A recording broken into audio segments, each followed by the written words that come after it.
তো দেখো বন্ধুরা, রাত্রিটা ছিল পঞ্চমী শেষ হয়ে ষষ্ঠী পড়েছে, মানে পঞ্চমীর দিন সকালে আমরা কলকাতায় ঠাকুর দেখতে গেছিলাম, ওখান থেকে ফিরে রাত্রি 12:30 মানে ষষ্ঠী পড়ে গেছে। এই যে দেখো, একটা টোটো বুক করা হয়েছিল, আমাদের কল্যাণীতে ঠাকুর দেখার প্ল্যান আগে থেকেই করা ছিল। আমি, আমার মা, তোমাদের দাদা ভাই, আমার শ্বশুর শাশুড়ি, ননদ নন্দাই আর 2 ভাগ্নি মিলে আমরা পুরো কল্যাণীতে সকলে মিলে ঠাকুর দেখেছি রাত্রির জেগে। তো দেখো, আমরা প্রথমে ITI এর প্যান্ডেলটা দেখে নিয়েছিলাম। তো অনেক ঠাকুরই দেখেছি, কিন্তু যে কটা মনে হয়েছে ভিডিও করব তো সে কটাই ভিডিও করেছি। তো দেখো, ভিডিওগুলো অনেকটা লেটে পোস্ট করছি জানি, সবাই একটু মানিয়ে নিও প্লিজ।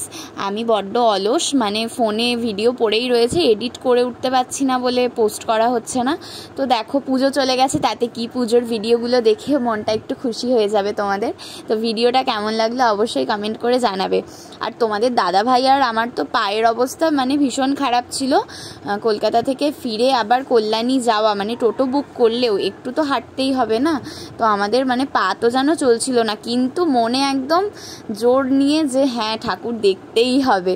তো আমরা সারা রাত জেগে সুন্দর করে সকলে ঠাকুর দেখেছি, আর একদম ফিরেছি ভোরের আলো ফুটে গেছিলো, তোমরা ভিডিওর লাস্টে দেখতে পাবে। 5টা 5:10 নাগাদ ফিরেছি আমরা। তো দেখো, ভিডিওটা দেখতে থাকো, কেমন লাগলো অবশ্যই কমেন্ট করে জানিও কিন্তু।